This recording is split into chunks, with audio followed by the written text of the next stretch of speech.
Hello and welcome to our program today. My name is Maureen and I'm a care manager at the Greene County Council on Aging. In this educational video, I'm going to share some information with you about creating a safe in-home environment for those living with dementia. So let's get started.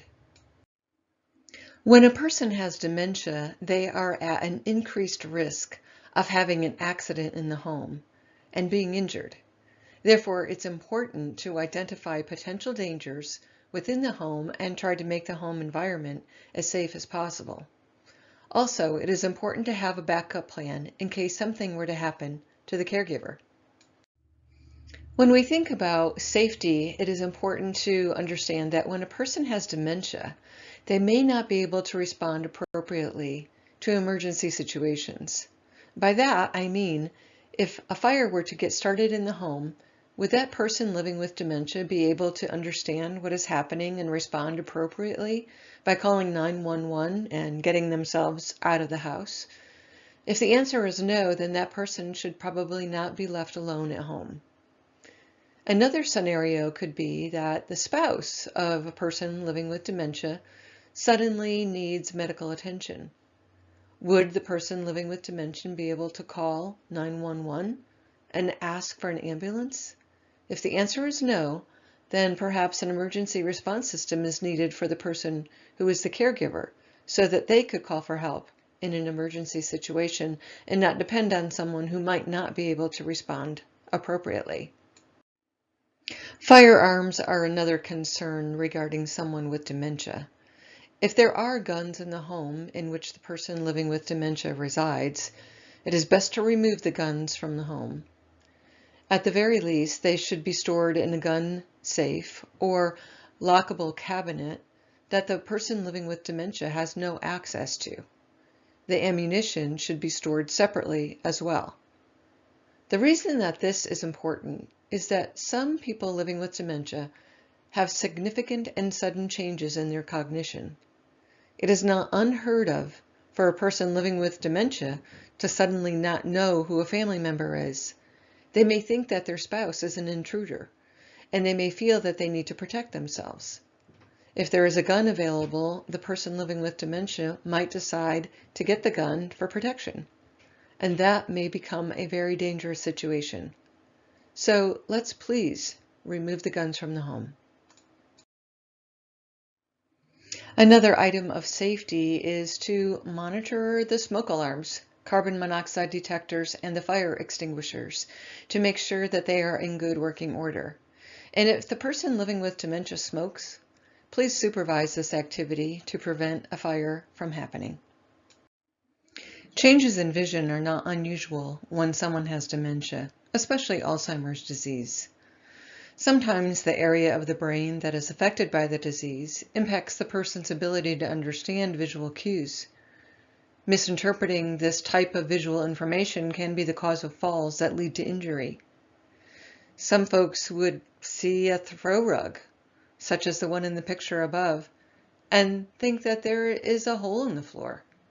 Some people would be afraid to step on a patterned rug because it looks uneven. Therefore, removing throw rugs can be very beneficial. Marking steps with a colorful tape might help to distinguish the edge of a step, and this could also reduce the risk of falls. It's also important to clear pathways throughout the home.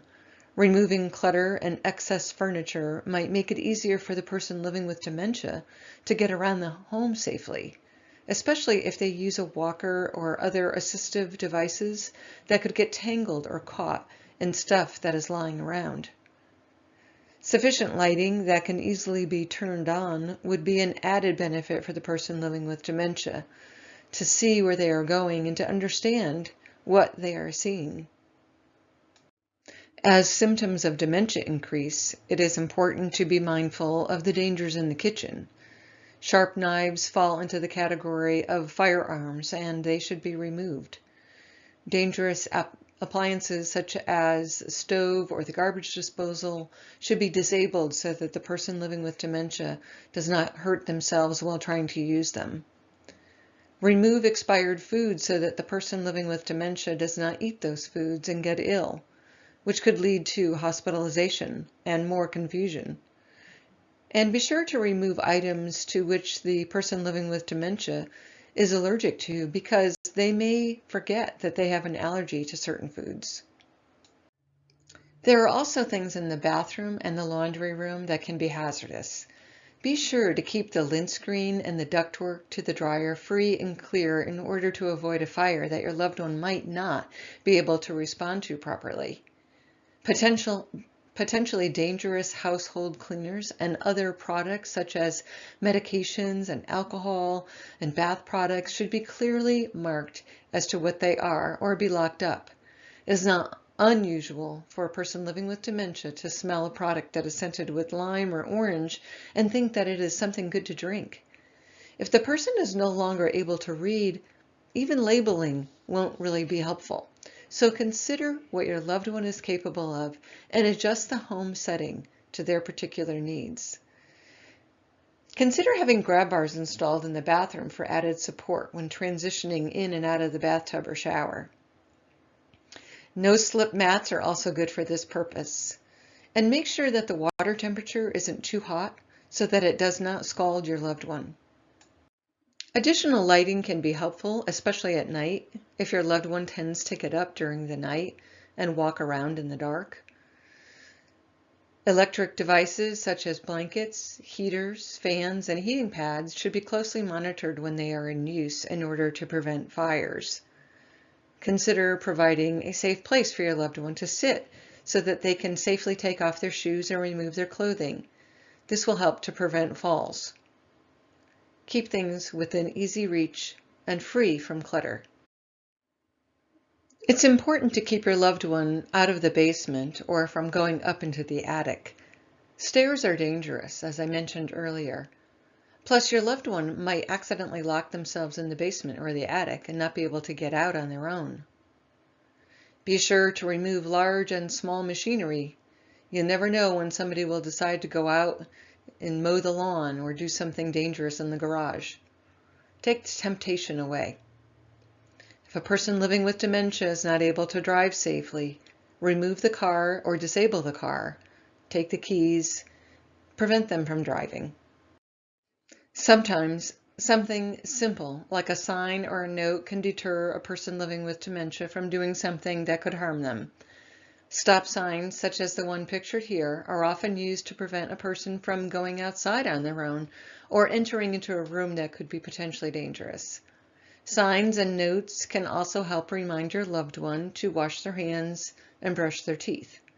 Of course, you would have to determine if this is an appropriate intervention for your particular loved one. It's important to prevent wandering. Aside from signs, you might want to consider using door alarms to deter your loved one from going out. If the alarm were to sound, at least you would be aware that they were leaving. Some folks use locks mounted up high above eye level to keep their loved one from going out of the house.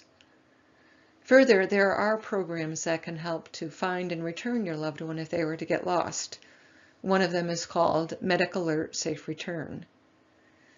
It's important to think about all the ways in which your loved one could get out of the home without you knowing.